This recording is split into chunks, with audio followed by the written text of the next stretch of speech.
Guys কেমন আছেন সবাই? এক সপ্তাহে বহুতটা চেঞ্জ হয়ে গেছে, কিন্তু আপনার আমার সম্পর্ক কোনোদিনও চেঞ্জ হইতো না এবং হইছেও না। যাই হোক, আমরা ফার্স্ট পার্ট শেষ করিয়া এবারে গেছি সেকেন্ড পার্টে। এবং সেকেন্ড পার্টের মধ্যে প্রথম স্টার্ট হয় আমরা রুম দেখা থেকে, মানে অলরেডি আমরা রুম দেখিয়ে গেছিলাম এবং তারা আমরা রুম প্রোভাইড করবো কইছিল। And now start. First one is this and the second one. এখানে আরও ডাবল বেডি আছে প্লাস এখানে, অ্যান্ড দিস ইজ মাইন।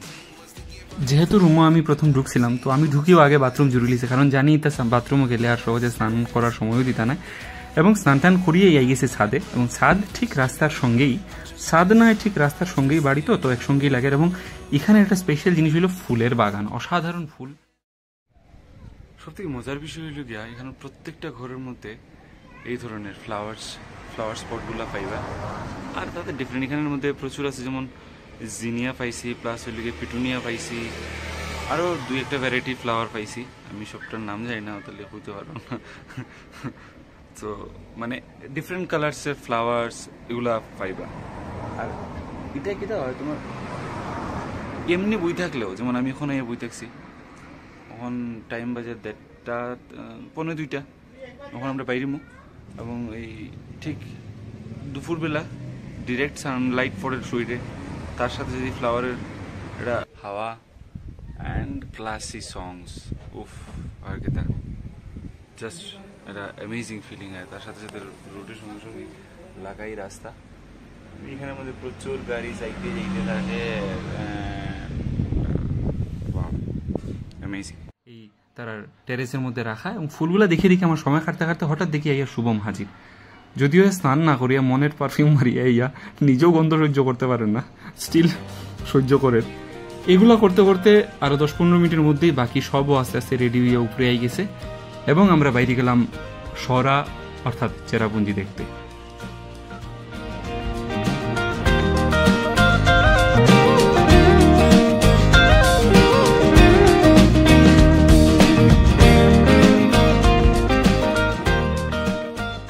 আমরা সুন্দর রাস্তা, সুন্দর গ্রাম ক্রস করিয়া ফালাইয়া প্রায়, যদি শিলং থেকে প্রায় 57-58 কিলোমিটার পরে আমরা আই গেলাম মাওসমাই কেভ। মাওসমাই কেভ অসাধারণ একটা কেভ, যেটা শিলংয়ের মধ্যে একমাত্র চুনা পাথরের কেভ। এবং এই আমরা রুম থেকে টিকিট লই নিলাম। টিকিট বেশি করে আসিল না, 20 টাকা করে টিকিট আসিল। টিকিট লওয়ার পরেই এক লম্বা সিঁড়ি উঠতে লাগে, এবং সিঁড়ি উঠার পরে গিয়ে মাওসমাই কেভের এন্ট্রি। মানে এই এন্ট্রির জায়গাটা খুব বিশাল বড় লাগে, যদিও ভিতরে যেতে আস্তে আস্তে রাস্তাগুলো এত ছোট হয় যে একজন ভালো করে বাইরনি যায় না। এবং একটু পরে এই সিনসগুলো আইব দেখবা। সব থেকে স্পেশাল ব্যাপার হলো এই মাওসমাই কেভের, যে এটা চুনা পাথরের একমাত্র কেভ মেঘালয়া, শিলংয়ের মধ্যে। ওইটুকু আমরা নিজেও জানলাম না। আর স্পেশালি কেভসের আমি একটু ভিতরে গেছিলাম গিয়া, আমার ফিল হয়ে গেছে, হরর ফিল হয়ে গেছে, আমি আর যাইলাম না। তখন আমি জাস্ট উপরের দিকটা দেখাইলাম। হ্যাঁ, এটা বনছিল অনেক আগে। এবং এই কেভ বনার পিছনের মেইন রিজন হইল বৃষ্টি। যেহেতু বৃষ্টি কার্বন ডাইঅক্সাইড এবং মাটির সঙ্গে মিলে একটা হালকা অ্যাসিডিক রিলেশন তৈরি করে, এবং এই অ্যাসিড এর মতো বৃষ্টির জলগুলো যখন ভিতরে চুনাপাথরের সঙ্গে যায়, তখন রিয়াকশন করিয়ে এই ধরনের বড় বড় গুহা তৈরি হয়।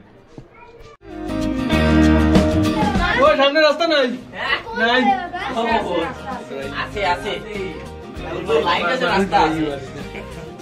ওই ভিডিও চলে বেদালা, এটা রাস্তা রে ভাই, এটা বেদালা রাস্তা। যা যা ভাই, ঠান্ডা। ওয়েট আস্তে আস্তে আস্তে, কেমন বেবি, এটা রাস্তা রে ভাই। ওই মজা, শিলং ঘুরা মজা দাঁড়া বেড়া, যে বড় করে রাখছস বেটা, কি নিব। এই কেভের ভিতরে থাকি এমন হয়েছে না জানি কই আসি, এবং দেখতে দেখতে আমরা বাইরে আই গেছি। এই কেভটা ফেমাস বিভিন্ন ধরনের প্রাণী তথা বাদুরের লেগে খুব বেশি ফেমাস। একটু পরেই যখন আমরা কেভের বাইরে বাইরেছি, বাইরে আলাদা একটা শান্তি লাগছে। এবং আমরা ওটা দেখে অবাক হয়ে গেছি যে হঠাৎ কিছু মানুষ দেখি ড্রেস পরিয়া রেডি, একদম ট্রেডিশনাল ড্রেস লাগাই, মনে করছি তারা আমরা ওয়েলকাম জানানোর লেগে দাঁড়াইছেন। ও মাই দেখি না, তারা 150 টাকা দিয়ে টিকিট কাটিয়ে যে ট্রেডিশনাল ড্রেস পরিয়া ফটো উঠুন, ওতা কররা তারা। তো মাওসমাই কেভ থেকে জাস্ট রাইট টার্ন নিয়ে আরও 1-2 মিনিটের ডিস্টেন্স ক্রস করার পরেই আমরা একটা ভিউ পয়েন্টে আইছি। এটা তো বিশাল বড় টুরিস্ট অ্যাট্রাকশন, কারণ 7 সিস্টার্স ফলস মানেই সেই লেভেলের। কিন্তু দুঃখ ওটাই, এখানে গিয়ে 1 ফোঁটাও জল পাইছি না আমরা। সেভেন সিস্টার্স ফল হয় কারণ 7টা ফল একসঙ্গে সাইড বাই সাইড আছে, এটা লেগে এটা সেভেন সিস্টার্স ফল হয়। ফলসে জল না ফেলে চোখের জল ফেলে সোজা গেলাম থাঙ্গারাং পার্ক। থাঙ্গারাং পার্ক একদম গেট উল্টা করে ঢুকিয়া ডিরেক্ট গেলাম গিয়ে লেআউট দেখার পরই বুঝিলাম যে এই পার্ক কমপ্লিটলি 5.5 হেক্টর জায়গা, বিশাল বড় পার্ক। এবং এই পার্কের সবথেকে ফেমাস একটা বিষয় হয়ে গেছে, এই পার্কের ঠিক অপোজিটই আছে শিবা রক। শিবা রক মানে তারা কয় কোহরামাহা রক। ওই পাথরটা পুরা শিবলিঙ্গ আকৃতিতে, মানে বিশাল বড় মানে একটা পাথর, এবং এখানের মানুষের শিবারক হিসেবে এটাকে খুব ভালোভাবে জানে।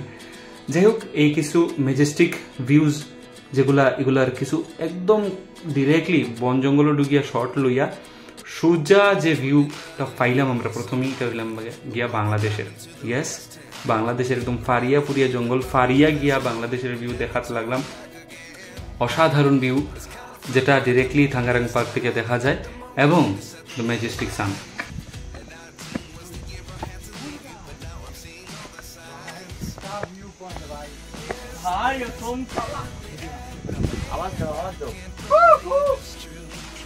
আওয়াজ দাও হয়ে যে আওয়াজ দিছে ইয়ে আওয়াজ শোনার আগে খেনে না আমি ফলসে পড়ে গেলাম।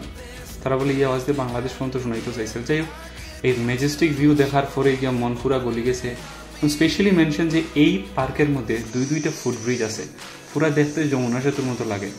বিশাল বড় বড় দুইটা ফুটব্রিজ ক্রস করিয়া এবং দুইটাই ভিউ পয়েন্ট ক্রস করিয়া আমরা গেলাম গিয়া আবার আর একটা জায়গা দেখাতে।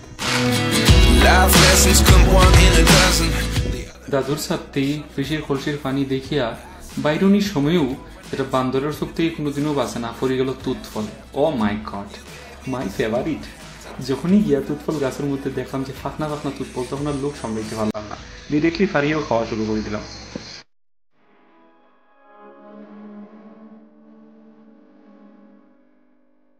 ছোটবেলা কেউ দেখছে না, যদি পার্কের কেউ দেখি যেত তাইলে মেঘালয় বিয়ে অতদিন খয়লা খনির মালিক হইয়া সালাম দিয়ে মনে হয় তারা জেলো ডুবে এলো আফিসা দিল নে। যাই হোক, আস্তে আস্তে দিন র্যাপ আপ করার সময় আই গেল। আমরা প্রথম দিন, যেটা ফুললি কমপ্লিট একটা ট্যুর আসিল, এবং শান্তির খুঁজে মানুষ দিনের শেষে যায়, এবং আমরাও শান্তির খুঁজে আই গেলাম রামকৃষ্ণ মিশন চেরাপুঞ্জি। কৃষ্ণ মিশন ঘুরিয়ে দেখতে দেখতে হঠাৎ আমার চোখের মধ্যে পড়লো একটা অসাধারণ জিনিস, রেইন গজ। ইয়েস, যেটা আমরা ছোটোবেলায় বইয়ের মধ্যে পড়ছিলাম। রেইন গজ অর্থাৎ বৃষ্টি মাপক যন্ত্র, যেটা সাহায্যে বৃষ্টি মাপা একটা এরিয়ায় কতটুকু বৃষ্টি পড়ছে, কতটুকু কিতা, এবং তার সাথে বৃষ্টির পরীক্ষা নিরীক্ষা করা হয়। হঠাৎ আমার চোখে পড়লো যে ভারতীয় সংস্কৃতিতে যারা বাঁচে এরা হাল লাগিয়ে প্রাণ চেষ্টা করিয়া যার, তারা গেরুয়া বস্ত্র পরিয়ে আস্তে আস্তে প্রেয়ার হলের দিকে যাত্রা শুরু করলো। এবং দেখিয়া আমারও মনে মানল না, আমরাও সব সেই দিনের অসাধারণ সন্ধ্যার সম্মুখীন হইতে গেলাম। মার্চের সেই অসাধারণ রাত কাটাইয়া পরের দিনের নতুন গন্তব্যস্থলের লাগে যখনই আমরা রেডি হইলাম, তখনই একদম সোজা ব্রেকফাস্ট আমরা সামনে তৈরি। প্লেটের মধ্যে সাজানো পেঁয়াজ, বাকি মরিচ এবং সঙ্গে রুটি এবং সবজি, অসাধারণ সবজি, যে সবজির তুলনা হয় না। সত্যি এরকম সবজি একমাত্র অর্গ্যানিক যে জায়গাগুলোতে আছে সেই জায়গাগুলোর স্বাদ পাওয়া যায়, এবং শিলংয়ে আমরা সেই স্বাদই পাইছি। সো আফটার খাওয়া দাওয়ার পরে থ্যাংক ইউর পালা। আমরা কালকে আসলাম আমরা ইকো পার্কের যাওয়ার ঠিক রাস্তা কর্নারের মধ্যেই তারা সানকোপার হোমস্টের মধ্যে আমরা থাকছিলাম, এবং তারা এখানে service plus hospitality plus food মানে অত ভালো আছিল, প্লাস লো কস্ট একদম। I told them that the service that we provided and the food quality was really awesome. So আপনারা যারা যারা এখানে আইয়া মানে শিলং চেরাপুঞ্জি ঘোরা আইবা, তারা এখানে থাকতে পারবেন এবং খুব ভালোভাবে থাকতে পারবা আর কি। So thank you for all the love that you provided, and I told people that they can come here to stay here, stay at your place, and they can see all the beauties of Cherrapunji. Thank you so much. Is this really happening? I can't believe it's true. I'm just as surprised as you. Is this really happening? I can't be too sure, but one day I'll be yours again.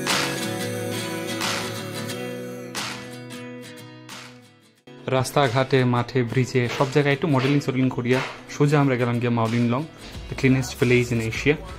এই ভিলেজের footage যদিও রাখছিলাম কিন্তু কই হারাই গেছে আমি আর খুঁজিয়া পাইছি না। অ্যান্ড মাউলিনলংয়ের পরে আমরা সোজা গেলাম গিয়ে রুট ব্রিজ দেখতে, এবং রুট ব্রিজ দেখাত গিয়া সব থেকে একটা মজার ব্যাপার হই, আমরা সোজা যখন নামতে যাইলাম তখনই সামনে কাউন্টার লাগানি, আমরা তখন হচ্ছে টিকিট লইতে লাগে। সো আমি গিয়া টিকিট 40 করিয়া পার পার্সন, আমরা 6 জন আসলাম আমরা চমক নিয়ে।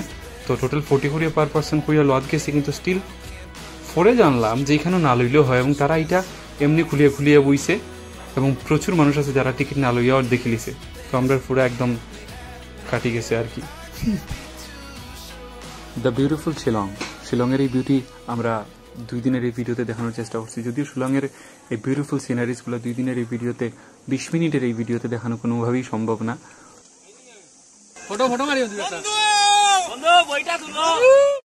আমরা জার্নির লাস্ট পার্টে আসল ডাউকি। ডাউকি দেখিয়া একদম শাহরুখ খানের মতো, সস্তা শাহরুখ খানের মতো পোস্ট টুজ মারিয়া আমরা এই ট্রিপ এখানেই শেষ করলাম।